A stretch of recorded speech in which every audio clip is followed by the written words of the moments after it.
Welcome to Imperial Struggle. My name is Ken Sharpnut, and this will be my second attempt at a playthrough.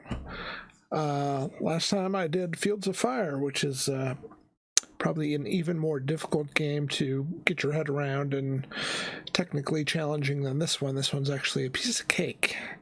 So I'm not going to try to teach you to play this game. I just want to play it with you, talk about strategy, and kind of give you an idea for how much fun this game can be. So I'm using VASSAL. As you can see, I think VASSAL has a ton of features that are superior over Tabletop Simulator.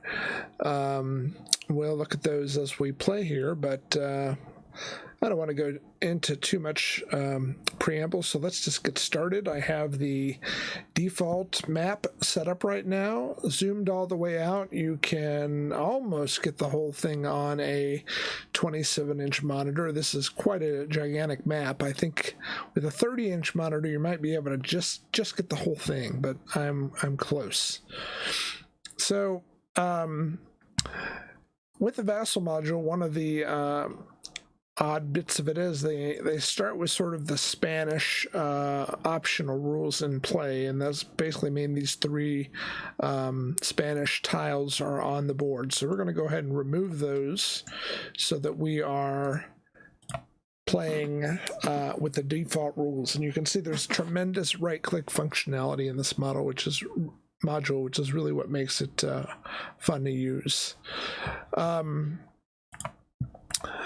Up top here we have the controls, and we're going to start this game by dealing our awards.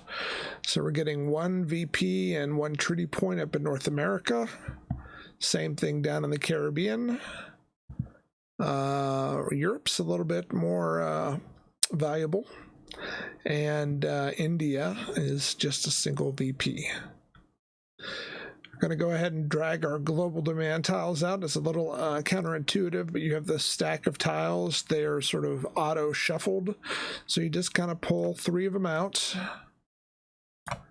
And with VASSAL, at least this module, Control F, will flip those. So we have tobacco in the Caribbean, fur market in North America, and spice in India. Those are the global demand tiles in play this round, this first file. So for the first round, you could click all these draw tile buttons to pull your tiles out, but you can also use this reset investment tile. This is actually what you're really going to want to make sure you're using in between each turn and round. So we're just going to start with that. So that's going to go ahead and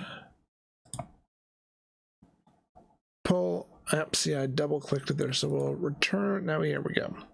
This is the first 9 investment tiles. If we kind of take a look, this is probably the best part of the game, is the randomness of your options each turn, not just in what kind of major actions are available, but also what kind of minor actions are available, how many event tile possibilities you have, and all that kind of stuff. So the mixture this time is we've got 5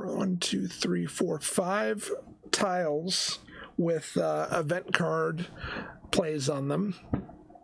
We've got 3 tiles with economic actions, major economic actions. We've got 3 tiles with diplomatic actions and 3 tiles with war actions. So that's a pretty nice mix. We've got 2 major economic actions with events. And we've got 2 with diplomacy.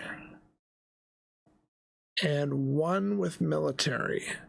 So that subtle part of the game right there is what can really give you that push and pull with your opponent when you both have certain event cards to play that may or may not be playable if someone gets that particular event card or action tile first. So I'm going to go ahead and pull our event cards for each player. Switch screens here. And so for the British, let's see what we get. We've got Famine in Ireland, which is a economic action tile.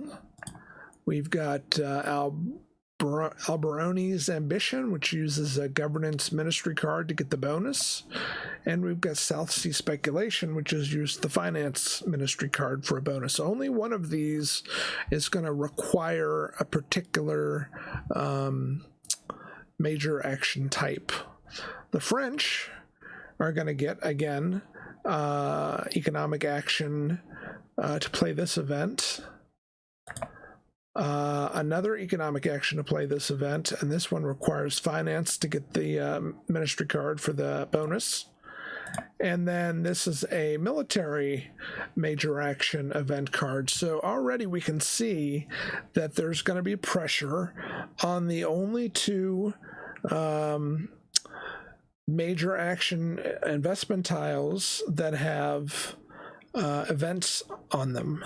There is one available for the military, but in a two-player game, no one knows whether both players are after that tile or not. So that's going to be interesting how that works out. Okay, so the next thing we're going to want to do is to choose our ministry cards. So we're going to go ahead and start with, we'll just do the British first, and I'm just going to sort of do this generically. But we have the choices of these 5 ministry cards at the beginning of the game because they all have S for the succession era in available. And the only cards that particularly call for a ministry card are governance and finance. So certainly at the beginning, when you're just kind of learning this game, the easiest thing to do is just pick 2 ministry cards that match the bonuses on your event cards. Now, why wouldn't you always do this? Well, because for a number of reasons, but your ministry cards are going to last 2 peace turns. And if you use both ministry cards to play event cards in the first round, in the second round, when you have new event cards, those you no longer have any flexibility to get new ministry cards if you've used those. So you may not be able to get ones that have appropriate bonuses. So sometimes it's important to decide a little more, put a little more thought into it and decide if you actually are getting something for those ministry cards beyond the little bonus that they provide. So for example, the governance ministry card, Robert Walpole, is going to allow me to draw basically a new event card if I'm not happy with these. Maybe for example, sometime during the turn, the economic action investment tile has been used. I could use Robert Walpole to allow me to draw another event card that might be become a valuable option. Finance is a pretty good one. It allows you to increase your debt limit, and at the beginning of the game is the best time to increase your debt limit because then you get to use that single increased debt point for 6 rounds instead of, if this happens later, it's obviously fewer rounds. So that's a good one to have. Really, both of those are pretty decent choices for now, so why not take them all? Now, the only problem with, at least for the Bank of England, is going to be that I'm definitely going to play this in the first round, so I won't be picking a replacement for that in the second turn. But the governance one may be one that I do end up using. So you always want to flip these face down, because if you send them to your playmat while they're face up, it will say in the comment box which ones you've selected rather than a hidden card. So I'm going to right-click this and send to British Ministry Card 1 for that one, and right-click this one and send to British Ministry Card 2 for that one. So if we close this box, and now I open the British player mat, going to expand this out here so we can see the whole thing. You can see now that my ministry cards are on this card and available for use. I'm going to go ahead and make this bigger as well, since we are all on the same team for this playthrough, and we might as well make sure we can all see everything clearly.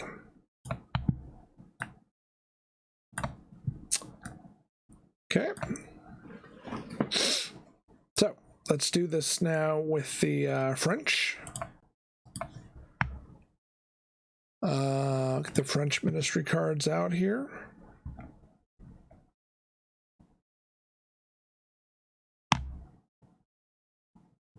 Oh, I clicked the wrong button. Get the... Oh, I know it's... Okay. French ministry cards, here we go. And the French event cards. All right, so the French have finance and style as well. Finance for the French, at the end of each peace turn, you get to reduce your debt by 1. This is a great one to have, again, at the beginning. Reducing your debt, that's like 3 points, and if you can manage to control some spaces in Scotland, you get to reduce 2, so I'm definitely going to take that one. And combined with tax reform, I'm going to have a real good option to get some extra points in the beginning. So let's flip that one and send it to the ministry card. Style is kind of not my favorite.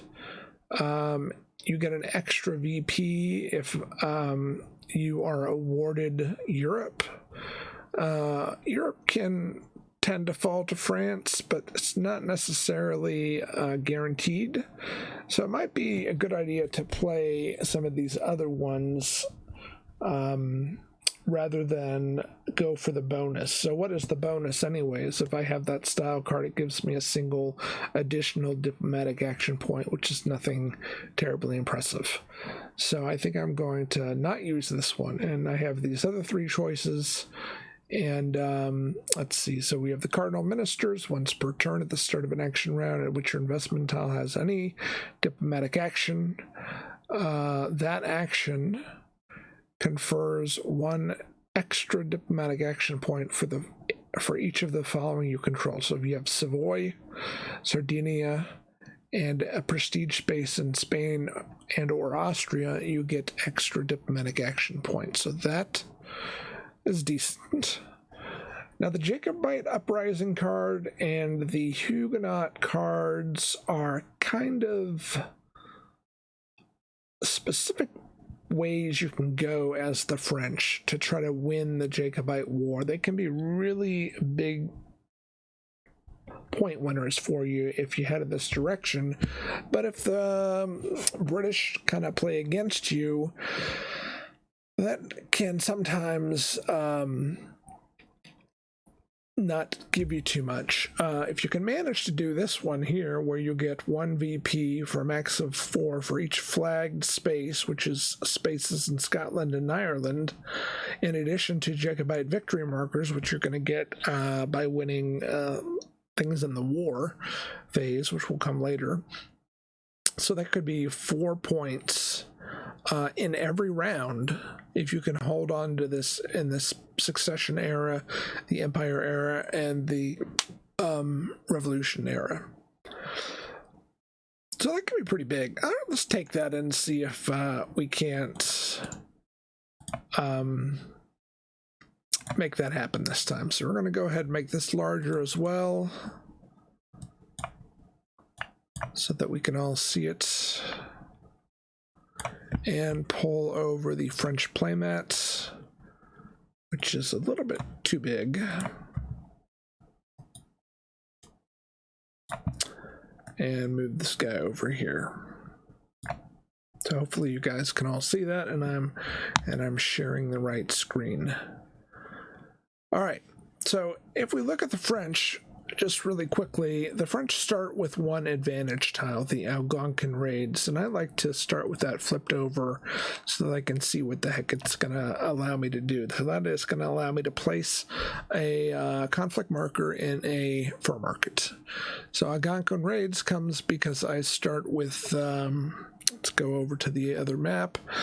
That comes from me having this space, this Algonquin political space, and here's the Algonquin Raids. Now the British get the not the Iroquois space, but they have this space, the Chesapeake Market, which gives them wheat at the beginning of the game. So let's go back.